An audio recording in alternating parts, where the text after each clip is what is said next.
Hey everyone, it's Morpho, and today we are explaining Overwatch with Food 2 Electric Boogaloo. Let's get right into it. So, Overwatch 2 is a long way off from release. It's a few months away yet. And I think now that we are in the anniversary of Overwatch, it's time to look at Overwatch again as if it were food and examine why we need to think a little bit differently about Overwatch going into Overwatch 2 and how we can maybe correct the mistakes of old. To start, let's talk the meat and potatoes of Overwatch, the tanks. The tanks are an important asset to the game in a few ways. They go in to battle and they peel in the kitchen. And that peeling allows other ingredients in the kitchen to take on new life and do well in an assisted combat situation. That is really the purpose of an off tank, is to get in there, be not necessarily offending, but be a powerhouse to the meal and provide you with some serious quality flavor, And along with that powerhouse, that sort of meaty element that a composition can provide, often what you will have is a solid base to launch off of, and that base is usually in the form of a shield tank. In some cases, that base is a bit of a leap and bound above what most would consider fairly standard food. And that's where you start to get dive comps and so on and so forth. That's where you start to get very different, sort of obscure kinds of compositions that you may not usually see, but can, in the kitchen when put to the test, come up pretty good as a whole. But it depends what it's paired with. Then we have, the likes of Roadhog, Wrecking Ball, and a few, even to an extent, Zarya. And what these tanks can do is these tanks are versatile, These are the types of meats that you could use in a lasagna, in a taco. They occupy a very different role depending on what you put them with. And you have to be careful what you put them with. We'll get into that when we talk about DPS, because if you pair them with the wrong thing, it doesn't necessarily complement them as an ingredient to your team, and you fall apart. Now, getting to that DPS. DPS is an interesting situation. You have the eccentricity of someone like Ash that is able to provide, you know, a sort of burst fire kind of, you know, flash of flavor in, you know, the game. And then down the other end of the spectrum, you have a very different kind of flavor out of Bastion, which is just a constant assault of taste on your taste buds all the time. Just flavor everywhere, just all the fucking time, just nothing but flavor every fucking where that you can imagine. Just fucking flavor all over the place, and it's just fucking insane. Ahem. That's Bastion. Then you have the likes of Doomfist. Now Doomfist is like an Ash in some ways. He's the one to provide you that real punch to your meal that just elevates it to a new height, you know? And speaking of height, my goodness. Oh, when it comes to DPS, there is no queen better when it comes to height and mobility better than Echo. The reason is because Echo has mobility up the fucking wazoo and can fly around at the speed of a Mach fucking 9 jet engine. I don't even know if that's a real fucking thing, but she can do it, and it's amazing. Ahem. Genji. We need to zen out for Genji, because Genji is a sort of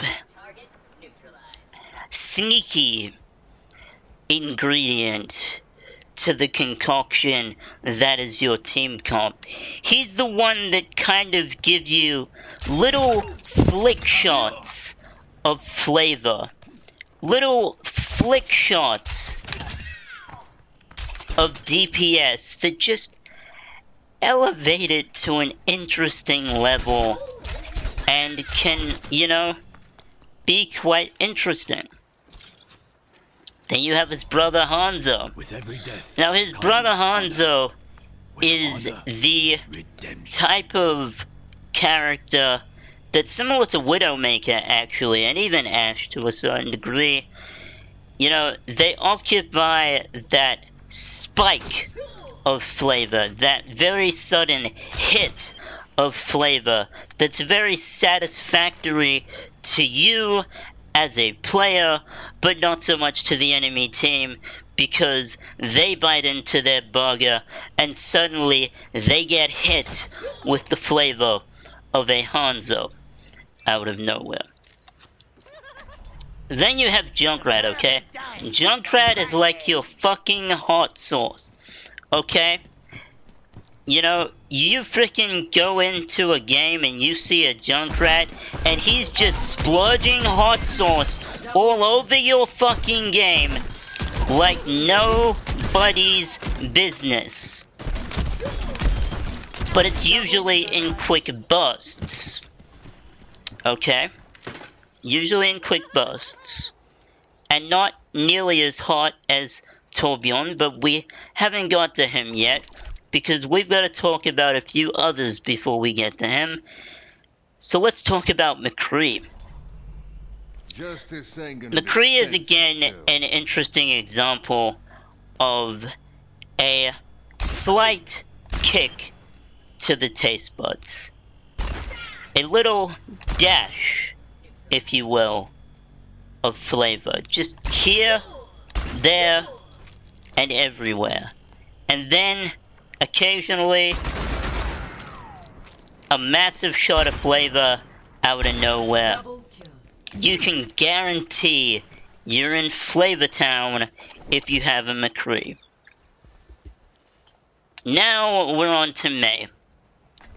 Say you have, you know, a lot of spicy ingredients on the enemy team's dish, and you're looking for something to chill things down a bit.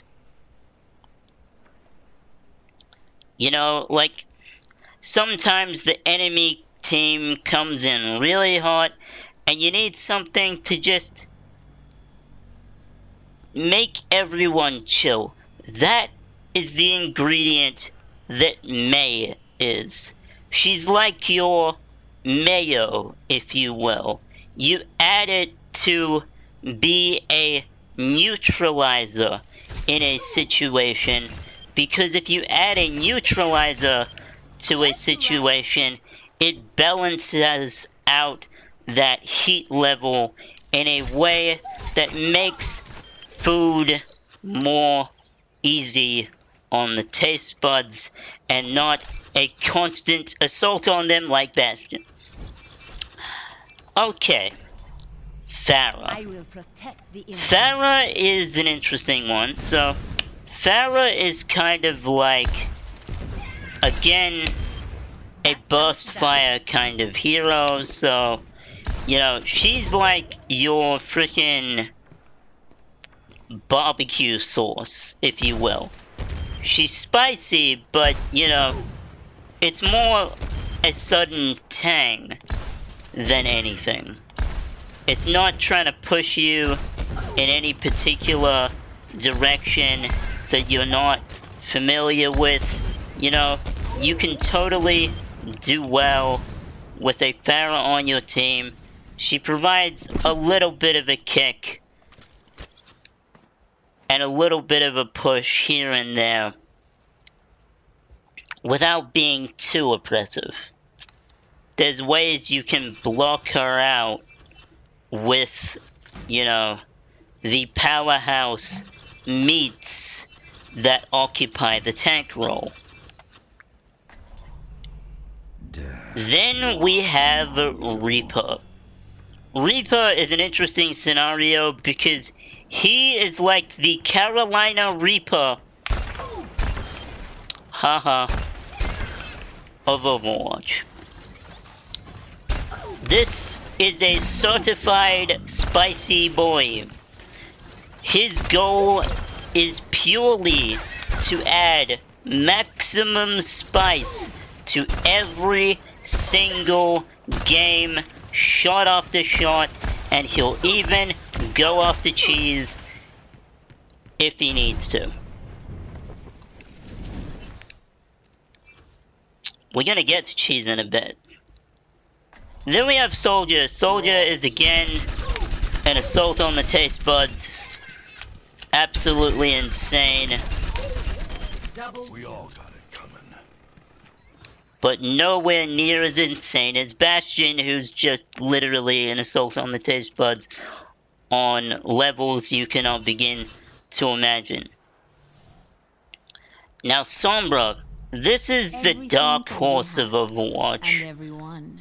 And the dark horse of the ingredients in the meal that you serve up to the enemy team. Because Sombra is an assault on the taste buds, but not only is she an assault on the taste buds, she's one that sneaks up on you and gets you when you least expect it, says hello, hacks you, and then boom, you're dead because you just, you know, couldn't handle the type of spice level that was in your freaking game because of the Sombra. Now we get to Sim. The true enemy of This is where we humanity is the approach soul. the true cheese of Overwatch. And I have a lot of opinions about Sim. Sim is quite possibly the most annoying ingredient you can ever put in your dishes. Sim represents cheese. The reason that Sim represents cheese is because everyone under the sun picks her because she freaking melts people like she has the energy of a literal sun. It's just insane how powerful Sim can be with almost zero effort. You see, unlike some of the other ingredients in the damage category, Sim just, you know, she's what you put into a meal when you want something, you know, like, you want to do well, but you want to do well without ever really putting in much effort.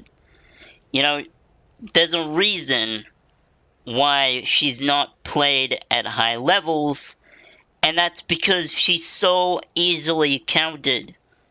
Speaking of easily counted, and I actually made the mistake of calling someone else hot sauce earlier. This is the real one that splurges hot sauce fucking everywhere, and his name is Torbjorn. Torbjorn literally is the hot sauce of the game. Like, the other people that I mentioned up until this point, they were just hot sauce in name or hot sauce in concept. This guy is hot sauce by literal definition of how hot sauce feels when it drips on your tongue. His ultimate packs a massive punch where he splurges freaking magma lava all over the floor.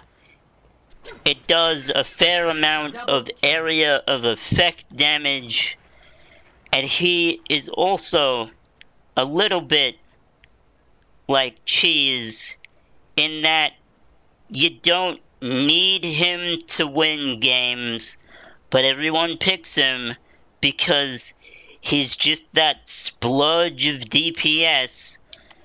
And don't even get me started on Overcharge and his freaking turret. Then we have Tracer. Cheers, love! The cavalry's here! Tracer...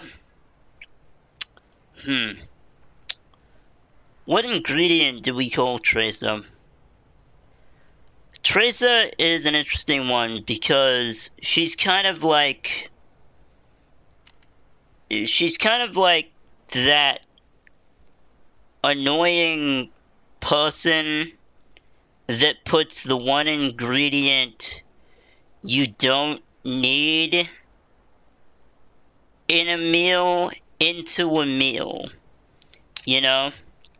Her purpose is to be annoying. You know? And sort of be, I guess, add a bit of tang to your thing, which is a little bit different than spice. There's a distinction to be made between tang and spice, ladies and gentlemen. That is Tracer.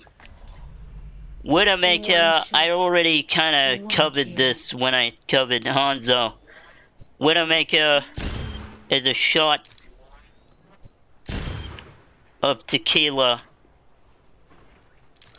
or a shot of whatever you can think of to add that kick to your meal. You know, that is a Widow. Then we have Ana. Never stop fighting for what you believe in. Now, Ana is kind of like a fine wine. She's great because of her age. She sits in the back like a fine wine, and she comes out on special occasions, freaking pops her ultimate, and suddenly your DPS has played the game. You're welcome. It was probably and honor that gave you that. Baptiste. No Oh, time on Baptiste. Baptiste is special, okay? So, the support category in general is kind of an interesting one because you have you have main support and then you have off support. And Baptiste is kind of that off support kind of role. He's the kind of ingredient where you throw him into a dish and he's there to complement others. He's able to sort of heal certain ingredients to your team and sort of make sure that they are a long-standing part of the meal that your enemy team bites into, as opposed to, you know, an ingredient that dies very quickly, like a Tracer, a Sim, a Soldier, a Reaper, a Pharah, and pretty much all the squishy DPS. You know, that's what he does. He helps the longevity of a ingredient in your meal. Brigitte, my girl Brigitte, this girl is straight up tomatoes. Let me explain. I would call her potatoes, but no. This girl is straight up tomatoes because let me explain.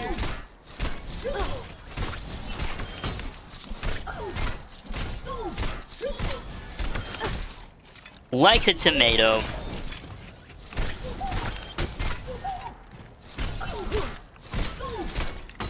she adds a little bit of a base, if you will, to your meal, especially if you're making a pizza. You want a Brigitte because she's just great at being a pivotal part to that pizza, or maybe even a taco. Then you have Lucio. Now, Lucio is versatile in multiple different ways, but the main reason that he is a character in the game is because when your enemy team interacts with food that contains Lucio in it, well, that leads to some interesting situations because Lucio is like a party in your mouth, okay? That's what Lucio is. He's a party in your mouth, and he's not gonna stop having a party in your mouth. He's like fucking Doritos. He's kind of cheesy, but we love him for it, you know? That's what Lucio is. Now Mercy. I'll be watching over you. Mercy, Mercy, Mercy. Mercy, Mercy, Mercy. Mercy is an interesting ingredient to put in your meal because Mercy is not cheese. No, no, no.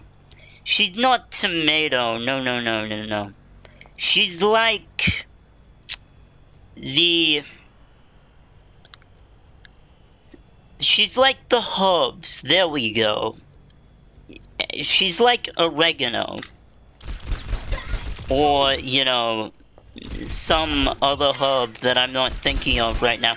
Like thyme or something like that. She complements the team in a very different way. By sort of rounding the dish out from the top. You know, she sweeps in at the last second with that little bit of flavor that you're not expecting. And that is just enough often to elevate your dish that you're serving the enemy team to new levels, because that that's what a Mercy does. That's what herbs do in meals. Next, we have Moira. Science will reveal the truth. Moira is a dangerous one to play with, because Moira is the type of ingredient that sucks out all the, you know, flavor of some other ingredients if you're not careful. Moira is supposed to be a herb, but if you use too much of her, she becomes a powerhouse that can go toe-to-toe with some of the biggest ingredients in the game, the DPS.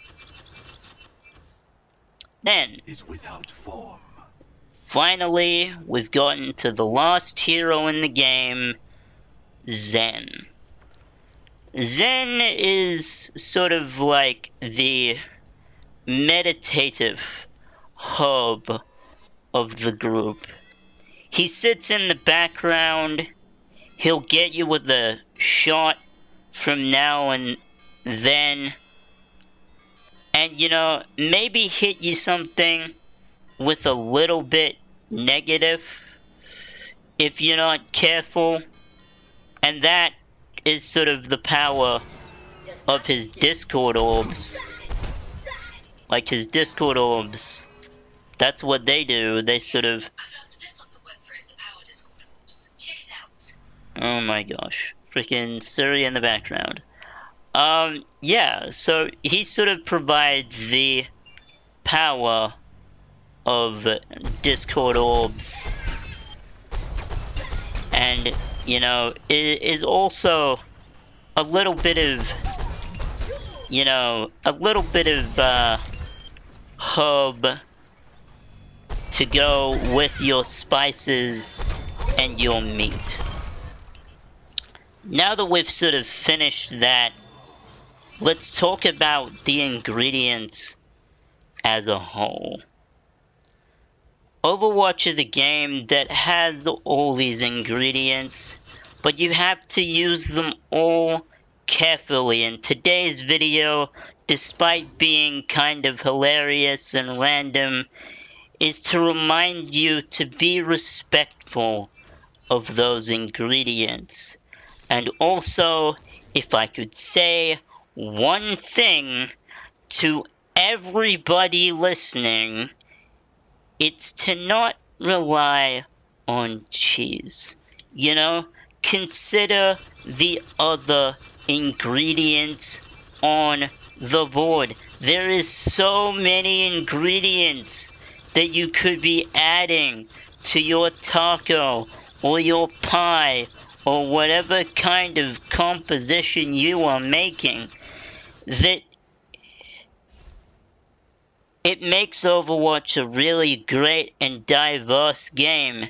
And when you sit there and pick Sim or Torb just because it's easy, just because it's convenient, just because it's, you know, something lazy you can throw together and throw into the microwave and eat it, you know, just because it's convenient. Don't fall into that trap. Utilize the other ingredients that Blizzard has provided in their wonderful kitchen of tank, damage, and support. And most of all, have fun. Because that's what Overwatch is about in the end of the day. It's not just about what you pick. It's about having fun. And with that wonderful, wholesome message, I hope you've enjoyed Overwatch Explained with Food 2 Electric Boogaloo. I'm Naomi, and I'm out.